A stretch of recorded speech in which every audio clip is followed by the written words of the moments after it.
আসসালামু আলাইকুম। আশা করছি তোমরা সবাই খুব ভালো আছো।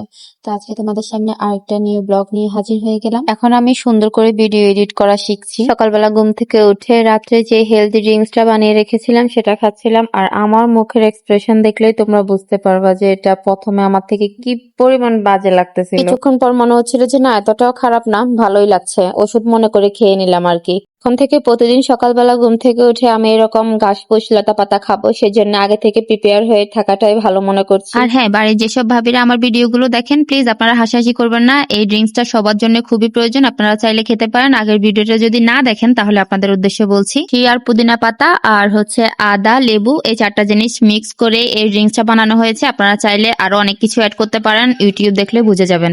তারপর আমি এটা খেয়ে চলে গেলাম মুরগিকে খাবার দেওয়ার জন্য। মুরগিকে খাবার দেওয়ার পর রান্না বান্না সেরে আমি অনেকগুলো জামা কাপড় ধুয়েছি। মেয়েদের লাইফটাই কেমন জানি, আমরা সারাদিন কাজ করতে করতে কাহিল হয়ে গেলেও কিছু মানুষ বলবে যে কি আর করো, কি আর করো, শুধু কয়টা রান্নাই তো করো, শুধু কয়টা রান্নাই করা লাগে, শুধু কয়টা রান্না করলেই ঘরের সব কাজ হয়ে যায়। হ্যাঁ, আর এই কথাটা শুধু আমি আমার কারণে বলছি না যে আমি শুধু একা কাজ করি। আমার শাশুড়িও সেম, আমার মাও সেম, আমার ননদরাও সেম। কাজ করতে করতে রু বের হয়ে গেলেও কিছু মানুষ বলবে কি আর করো। তারপর এটা হচ্ছে ইনায়ার ঝুনঝুনি, এটা ইনায়ার থেকে বেশি আমিই বাজাই। ঠিক আছে, আমি ওকে বাজাই বাজাই দেখাই যে বাবা এইরকম করো, এইরকম করো।